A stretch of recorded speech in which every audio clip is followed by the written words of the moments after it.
سب سے پہلے تمام دوستوں کو السلام علیکم۔ دوستوں جتنے بھی سچے مسلمان ہو وہ پلیز اس ویڈیو کو لائک کریں، میرے لیے نہیں بلکہ اپنے لیے، کیونکہ جو خبر میں بتانے جا رہا ہوں یقیناً ان سے آپ کا دل بھی خوش ہو جائے گا، اور اس سے پہلے یا پھر ابھی تک اتنے بڑے پلیٹ فارم میں آپ نے ایسی خبر نہیں دیکھی ہوگی، نہ سنی ہوگی۔ مگر مزید تفصیلات کی طرف بڑھنے سے پہلے اس ویڈیو کو لائک کریں اور چینل کو سبسکرائب کریں، اور ہاں اینڈ اسکرین والی ویڈیو ضرور دیکھیں۔ دوستوں جیسے کہ آپ کو معلوم ہے کہ اس سنگین حالات میں پاکستان کا دورہ انگلینڈ پر جانا یہ کسی کمال سے کم نہیں، اور پھر وہی بھی پاکستان ٹیم کو اس دورے سے ڈرانا، جیسے کہ کئی سابق کرکٹر کہہ چکے ہیں کہ انگلینڈ ٹیم بہت مضبوط ہے اور انگلینڈ میں پاکستانی ٹیم کو مشکلات ہوگی، مگر امید ہے کہ پاکستان کرکٹ ٹیم کچھ نیا ضرور کرے گی جنہیں لوگ یاد رکھیں گے۔ مگر اس سے پہلے میں آپ بھائیوں کو خوشخبری بتا دیتا ہوں، بس آپ دعا کریں کہ ایسا ہی ہو اور ہو جائے، اور دوبارہ عماد وسیم اس بارے میں کبھی سوچے بھی نہیں۔ جی ہاں دوستو، انگلینڈ کے دورے پر موجود عماد وسیم کی داڑھی ماشاءاللہ کافی بڑی ہو گئی ہے اور بہت ہی خوبصورت لگ رہی ہے۔ اگر پرانی تصویر کو دیکھا جائے تو یقیناً واضح فرق نظر آ رہا ہے، کیونکہ اب عماد وسیم کی داڑھی ماشاءاللہ کافی بڑی ہو گئی ہے اور بہت اچھی لگ رہی ہے، اور ایسا لگ رہا ہے کہ عماد وسیم بھی کہیں نہ کہیں مصباح سر یا مشتاق احمد کے نقش قدم پر چل نکلے ہیں، اور انہوں نے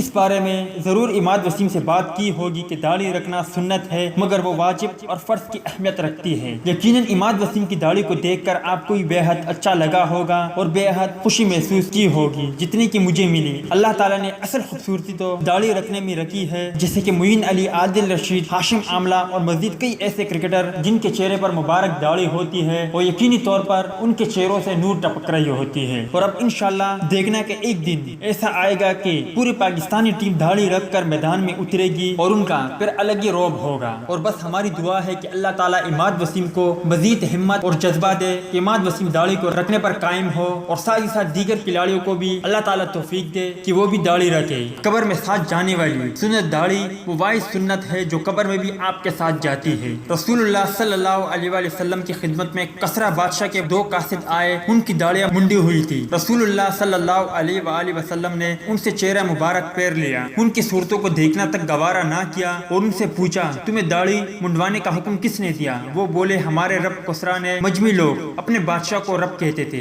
رسول اللہ صلی اللہ علیہ وآلہ وسلم نے فرمایا مجھے تو میرے رب نے داڑھی بڑھانے اور مونچھیں کاٹنے کا حکم دیا ہے، اب فیصلہ آپ خود کریں، کیا ان چہروں سے بدصورت چہرہ کسی کا ہو سکتا ہے جن کو دیکھ کر رسول اللہ صلی اللہ علیہ وآلہ وسلم اپنا چہرہ مبارک پھیر لے؟ اور کیا ان سے زیادہ خوبصورت چہرہ کسی کا ہو سکتا ہے جس کے متعلق ابو بکر صدیق رضی اللہ تعالی عنہ فرماتے ہیں کہ ان کی طرف دیکھتے رہنا دنیا و ما فیہا سے زیادہ پسند ہے۔ یہ انہوں نے کن کے متعلق کہا تھا؟ یہ اللہ کے رسول صلی اللہ علیہ وآلہ وسلم کے متعلق کہا تھا، اور یہ چہرہ انور داڑھی سے سجا ہوا تھا۔ تو دوست یہ تھی عماد وسیم کے حوالے سے کچھ اپڈیٹ، امید کرتا ہوں آپ کو پسند آئی ہوگی۔ اس اپڈیٹ کے متعلق اپنی رائے کا اظہار کمنٹس باکس میں ضرور دیں۔